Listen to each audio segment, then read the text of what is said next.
The Walden was written by Henry David Thoreau, an American writer, philosopher, and naturalist. Published in 1854, the book is based on Thoreau's personal experiences living alone in a small cabin by Walden Pond in Concord, Massachusetts. He spent 2 years, 2 months, and 2 days in the woods, seeking a simpler, more self-sufficient life. His goal was to understand himself and nature better, away from the distractions of society. The book is not just a record of his daily life, but also a deep reflection on nature, human existence, and the importance of living simply. It encourages readers to examine their own lives, question societal norms, and appreciate the beauty and wisdom found in nature. Thoreau's experiment was not just about solitude, but about learning to live with intention, fully aware of every action and decision.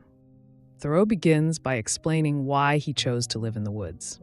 He believes that people are too focused on wealth, work, and material things, which distract them from truly living.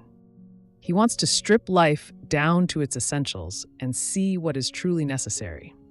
He builds a small cabin by Walden Pond with his own hands, using materials that cost very little. He grows his own food, mostly beans, and lives a quiet, self-sufficient life. He does not rely on society for his needs, proving that a person can live simply and still be content. He keeps a detailed account of everything he does, from his daily routines to his thoughts about the world.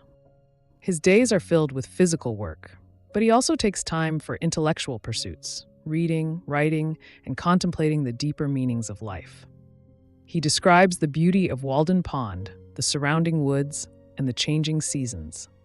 He observes the animals, listens to the sounds of nature, and finds joy in simple things like the sunrise, the reflection of the trees on the water, and the songs of birds. He watches the ice form and melt, the return of birds in spring, and the transformation of the landscape through different weather conditions. These observations teach him the rhythms of nature and how life continues in cycles, unaffected by human concerns. He spends his time reading, writing, and thinking deeply.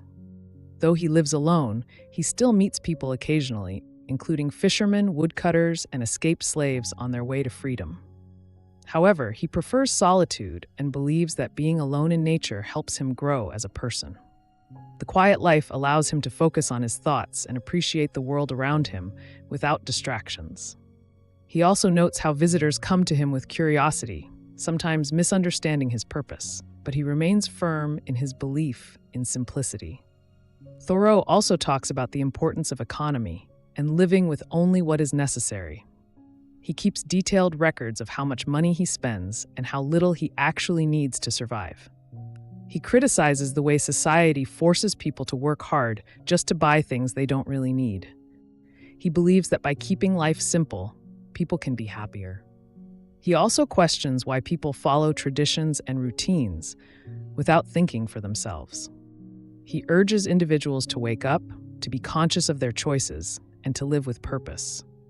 He suggests that people should not be afraid to step away from societal expectations and create a life that aligns with their true values.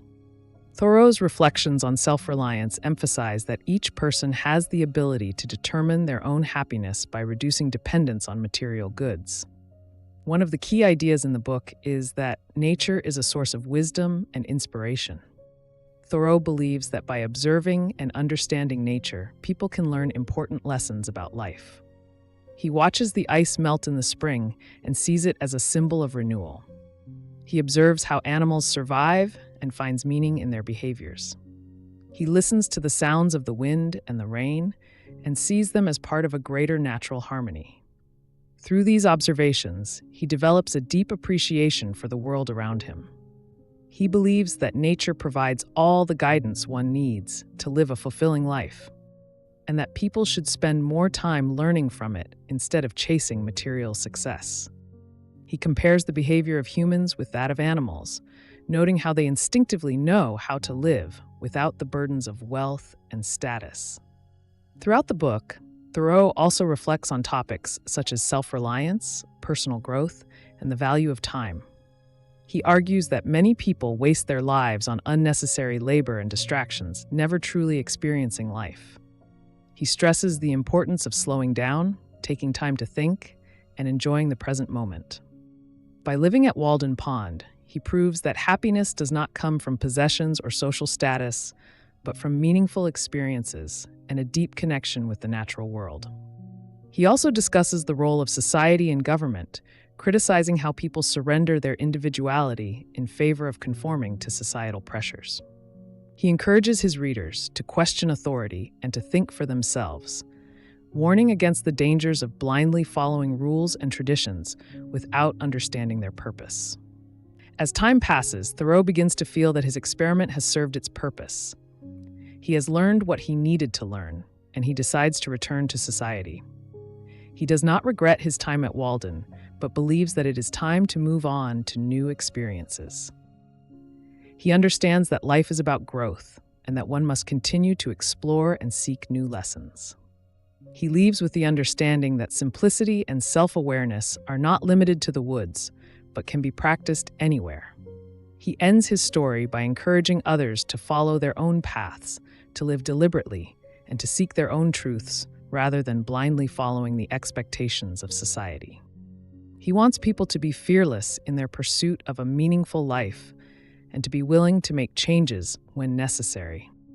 The Walden remains an important book because it challenges readers to think about their lives, their values, and their relationship with nature. Thoreau's message is simple but powerful.